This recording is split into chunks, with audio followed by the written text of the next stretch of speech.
You know, I'm not sitting here as some little woman standing by my man like Tammy Wynette.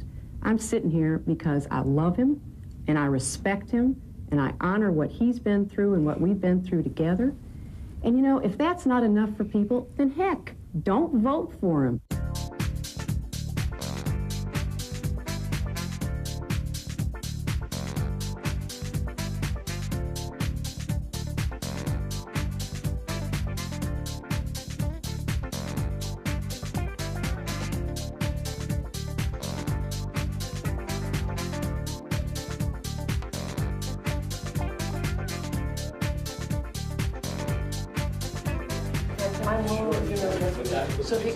Jag träffar Hillary Rodham Clinton i Washington. Hon är på resande fot. Hon ägnar sig just nu nästan helt åt att göra reklam för sin bok Living History, som bland annat handlar om hennes 8 år som presidentfru och first lady. Sorry, are my cheeks very red? You look very healthy, very... Boken har väckt en enorm uppståndelse. Hela USA har drabbats av rena Hillary-fnatten. År 2000 valdes Hillary Rodham Clinton in i senaten som demokraternas representant för New York. Och många spekulerar om att hon kommer att bli USAs nästa president. Thank you. Thank you so much. There you go. Thank you. Excellent. If you were the president, what would you do right now? What would you address first? Well, I am a senator, and what I believe should be addressed first is the economy here at home, because I think that this administration is leading our country into a very damaged future. So what would you do? Well, I would repeal the tax cuts. I would start investing again in education and health care and the security that we need to have here at home. And how would you handle the Middle East? Well, you have to be engaged. The United States must be engaged. And I regret that the president did not pick up where my husband left off immediately upon entering office. But now we are where we are, and we have to try to end the violence and get the parties talking again. You were for the war in Iraq. I voted for the resolution, yes. Mm-hmm. But in what way can the U.S. be more active in Israel today? Well, I mean, I think that the current administration has started a process which they must follow through on and put a lot of attention into. You weren't born a Republican, but you grew up in a Republican home. Yes. With a very Republican father. Yes. How come you changed and became a Democrat? Well, my mother, of course, was a Democrat, although she didn't talk about it. I say in the book that what we call the gender gap started in families like mine in the United States. But over time, the exposures I had to different kinds of people, my understanding of how lucky I was compared to the lives that many other people had in my country, gradually I adopted my own political beliefs. And although I still hold many of the values of my father, such as being fiscally responsible and very careful that we spend money appropriately, I am much more committed to the ideals of America that I think are in the best interests of the people in this country.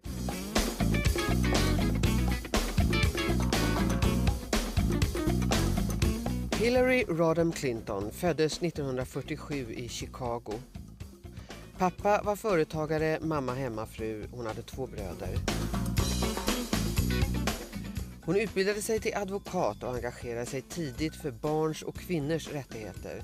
Och det har hon fortsatt att driva mycket intensivt under hela sin karriär. It is no longer acceptable to discuss women's rights as separate from human rights.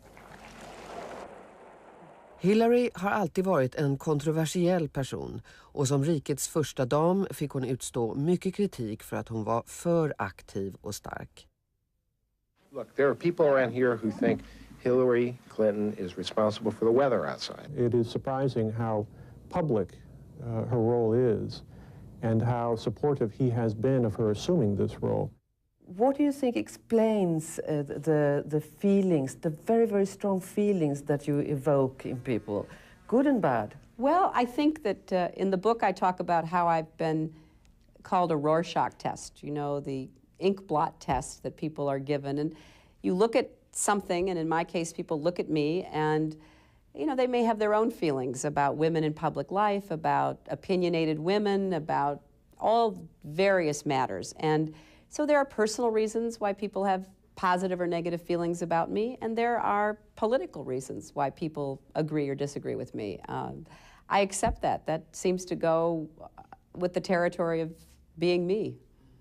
I read the book as about American politics of today, about a very, very active First Lady, and also as a tribute of very profound love for your husband, Bill Clinton. I think that's a fair reading. I feel that in this book I've tried to introduce the reader to my background, how I grew up, my political involvement starting at a fairly young age, and of course my relationship with my husband, whom I met when we were in law school together. And we've been together for 30 years and we've had an extraordinary experience. So it is a combination of all those aspects of my life. Probably in many respects, it's personal, it's political, it's about me in every aspect of who I am. Tell me about the first impression you got of Bill Clinton. Well, he looked like a Viking, or at least my image of what a Viking would look like. There's a picture of him.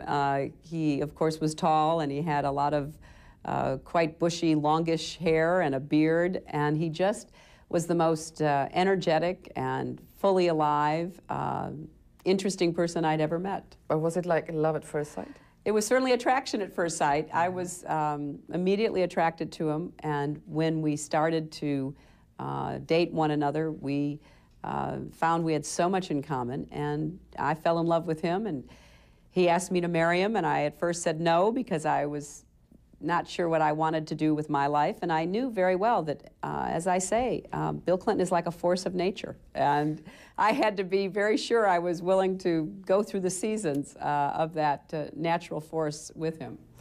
How were you introduced? Well, we introduced ourselves to one another. I was in the library of the law school, and he was standing outside the door.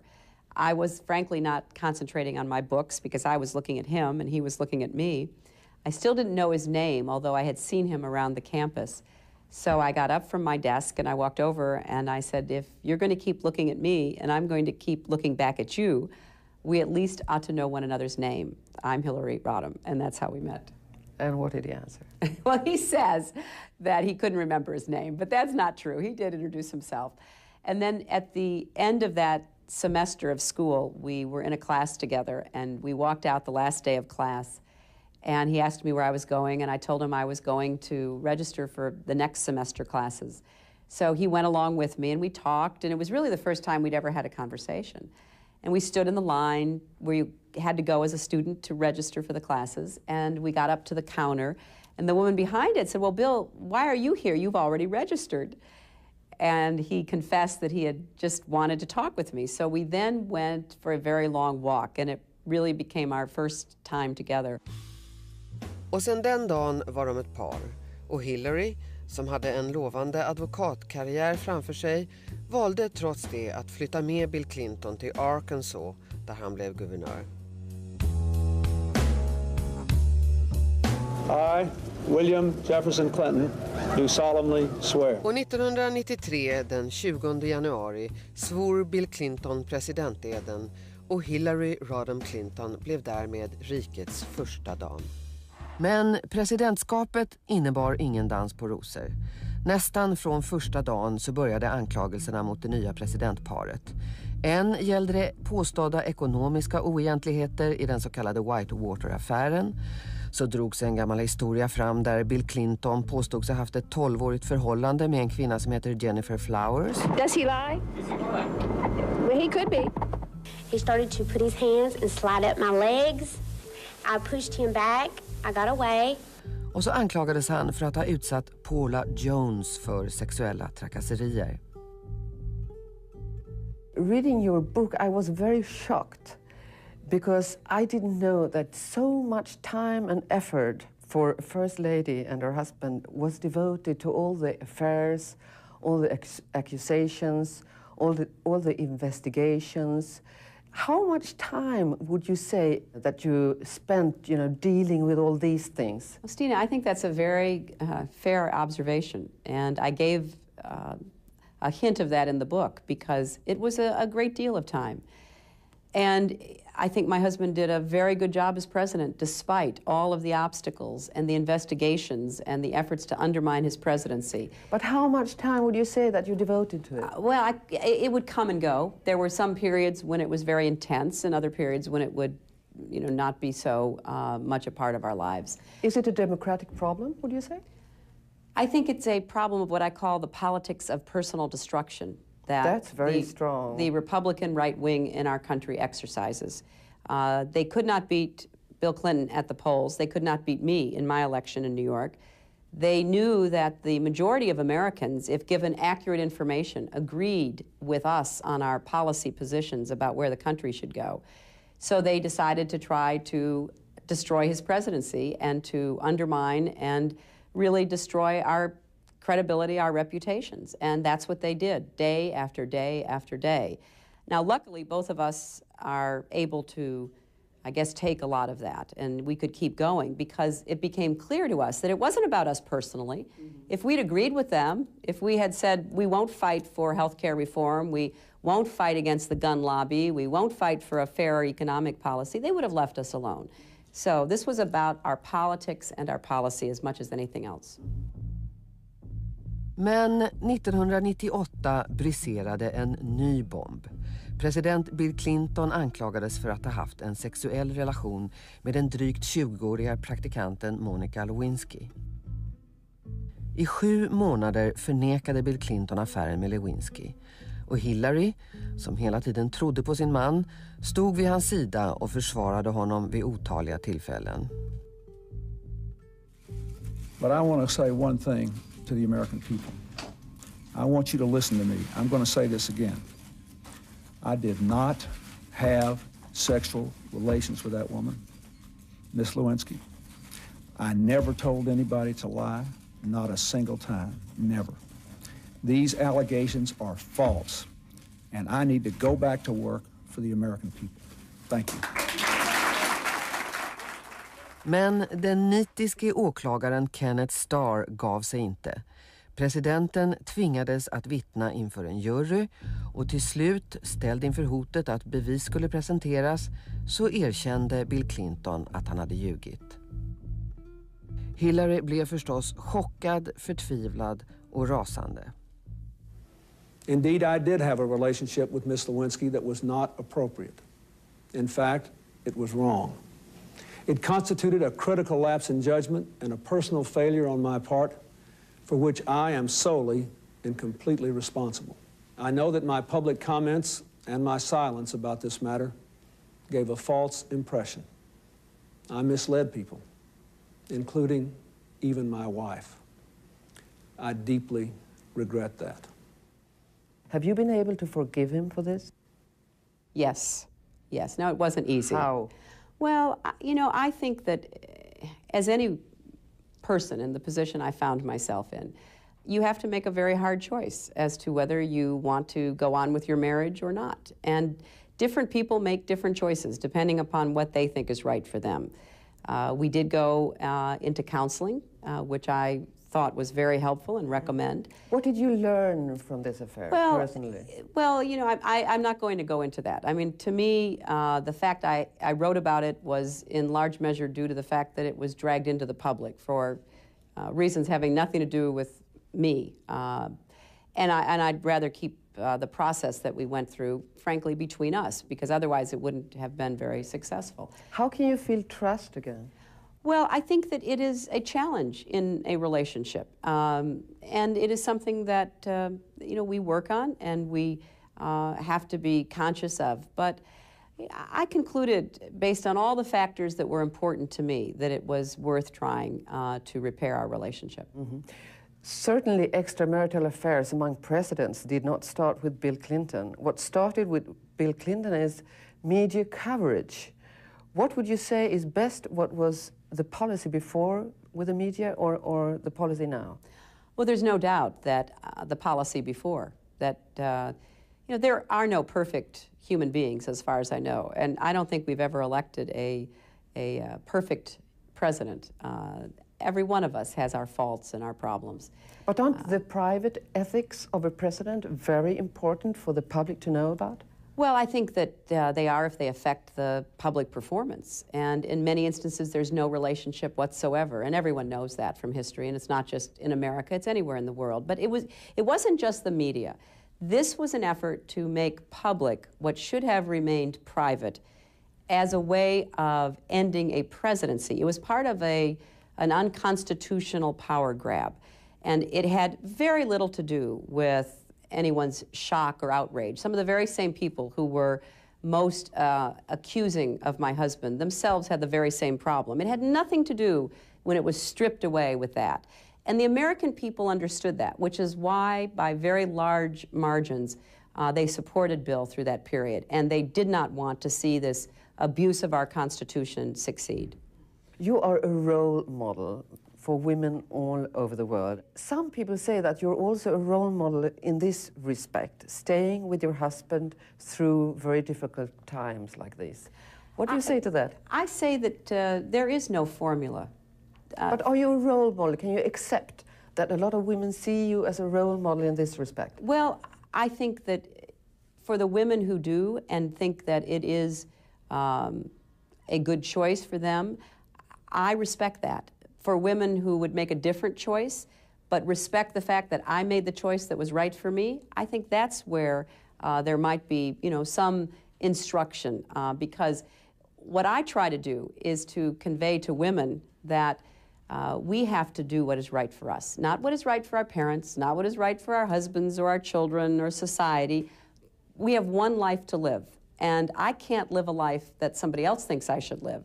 Otherwise, I'm living a counterfeit life.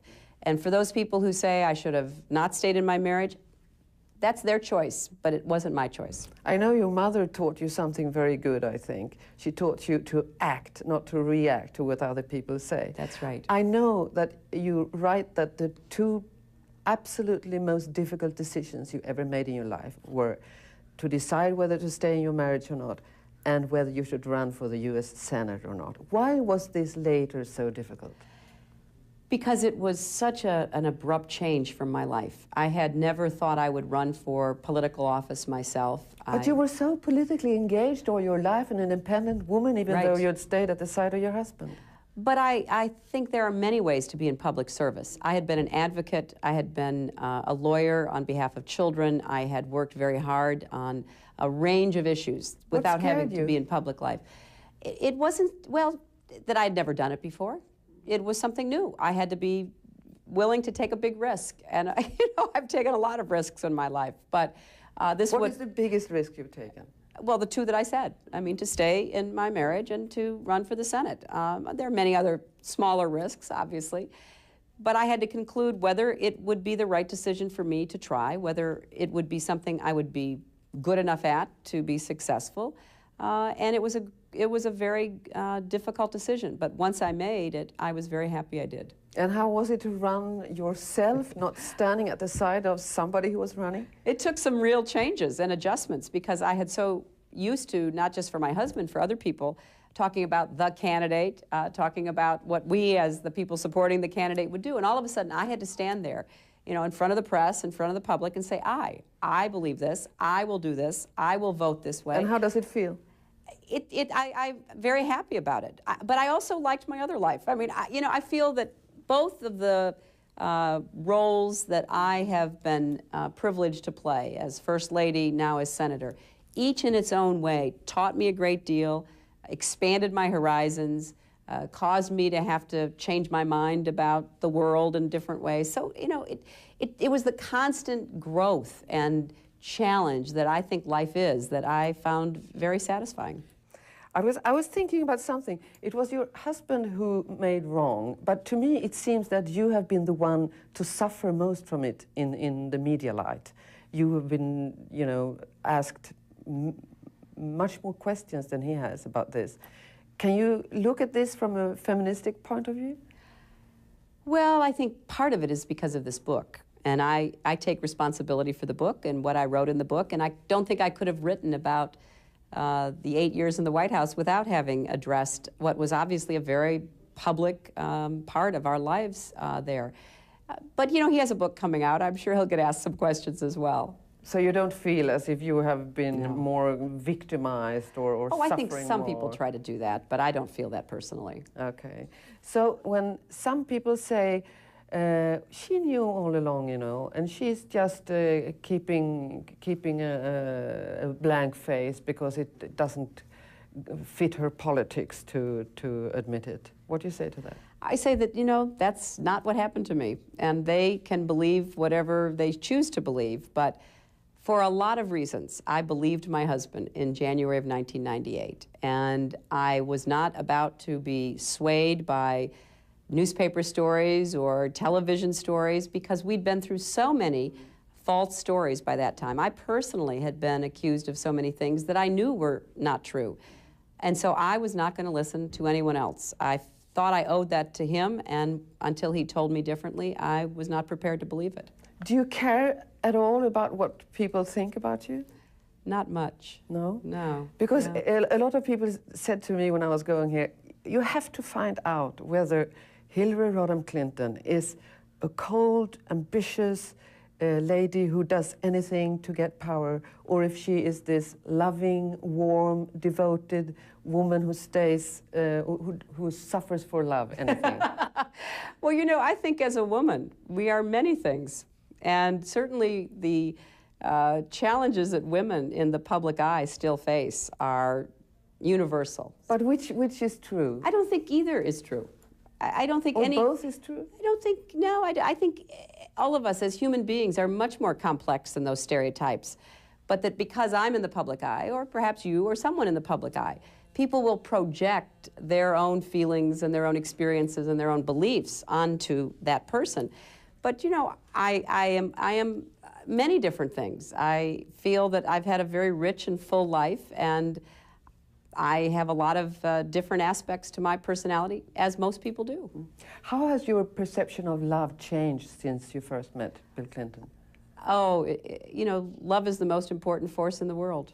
There is nothing that is more important or more powerful than love. But do you have the same view on love today as you had then? Well, when you're young and in love, and you think you're immortal, and you have this intense experience with the person you love, you know, over time you have a much more down-to-earth, but very long-lasting love that is rooted in common experiences like raising a daughter and burying a parent and going through the day-to-day ups and downs that life brings to any couple. I think every marriage is somewhat of a mystery. I don't know that anyone can stand outside a marriage and say, oh, I know all about it. But a love that lasts, that provides all kinds of support and excitement and energy and happiness is, to me, the best thing there is in life. So what is love to you? You know, the philosophers, the poets, the romantics, everyone has their own definition. And, you know, it's everything from a physical feeling of, you know, feeling that the room lights up when the person you love walks in, to an intense connection at the emotional, spiritual, intellectual, physical level. It's you know, it's indescribable. You know it when you feel it and when you experience it. Idag har makarna Clinton 2 hus. Ett i Washington, där Hillary bor när hon jobbar i senaten, och ett i Chappaqua utanför New York. Bill Clinton reser runt i världen och håller föredrag för miljonbelopp. Men i politiken så är det nu för tiden han som spelar andra fiolen. If you're very cynical, you could say that thanks to the Lewinsky affair, you're getting all this attention and the book is selling in millions of copies. What do you say to that? Well, you know, I've written 3 books and they've all sold well, and that was all before any other matter was in the public spotlight. I do not spend a lot of time thinking about why people will buy my book or not buy my book. I hope that the book gives some insight into the life I've led. I wrote it because other First Ladies have written books about their experiences, which I found very interesting, and I hope people find mine interesting as well.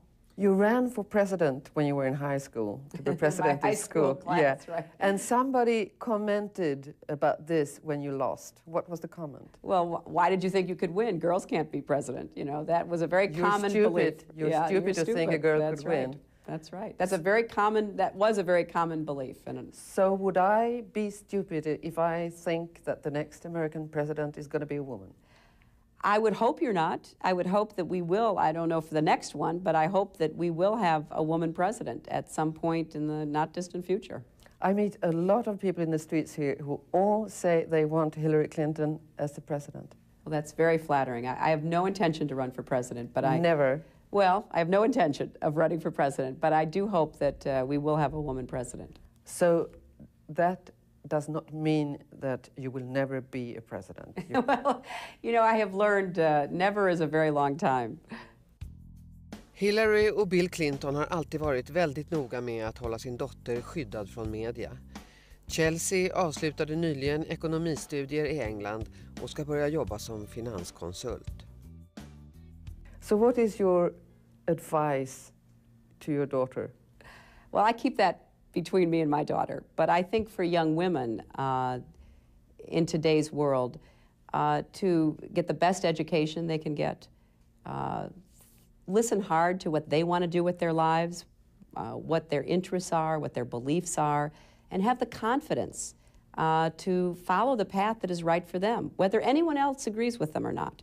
Because at the end of the day, you have to live with yourself. But what is the best advice that you got from your mother? Live my own life, not anyone else's. Mm-hmm. And your dad? Your dad, I forgot to ask that when I was talking about your childhood. He said when you came home with straight A's from school that, must be an easy school. What did it demand from you? He wanted me to be the best I could be. But my father also told me about, from his perspective, that love was always there, no matter what you did. He told me one time that he would always love me, no matter what I did. And I said, well, suppose I did something terrible, like murder someone. He said, well, I wouldn't like that, and I wouldn't approve of it, but I will always love you. And that was a pretty good definition of love. And it seems that you are using this definition towards your husband now. Well, I think love stands the test of time. Thank you very much. Thank you very much. They have been waving to me for quite some time now. It's very, very hard to make an interview.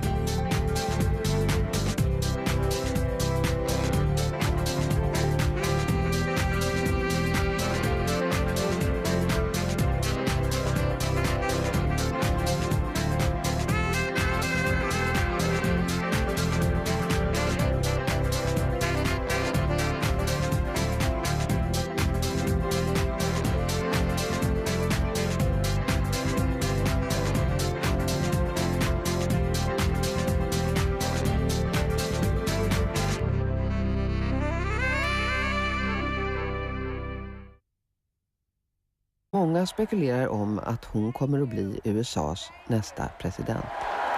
Thank you. Thank you so much. There you go. Thank you. Excellent.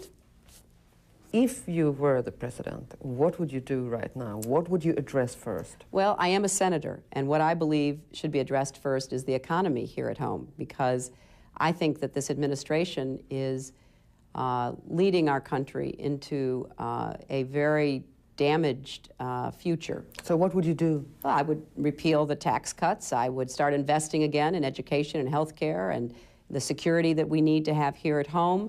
And how would you handle the Middle East? Well,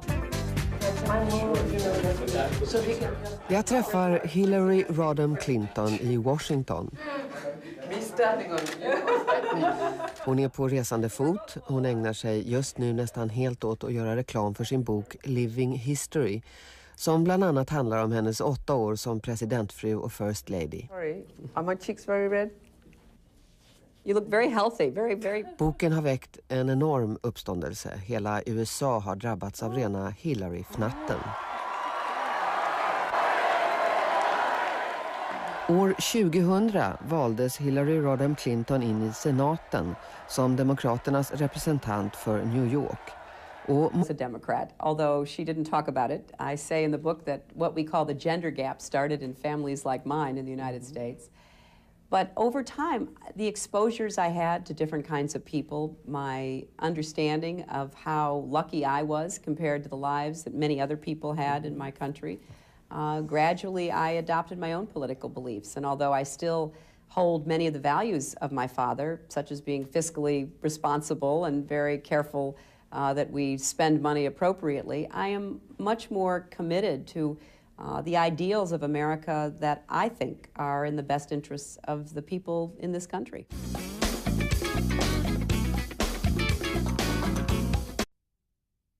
You know, I'm not sitting here as some little woman standing by my man like Tammy Wynette. I'm sitting here because I love him, and I respect him, and I honor what he's been through and what we've been through together. And you know, if that's not enough for people, then heck, don't vote for him.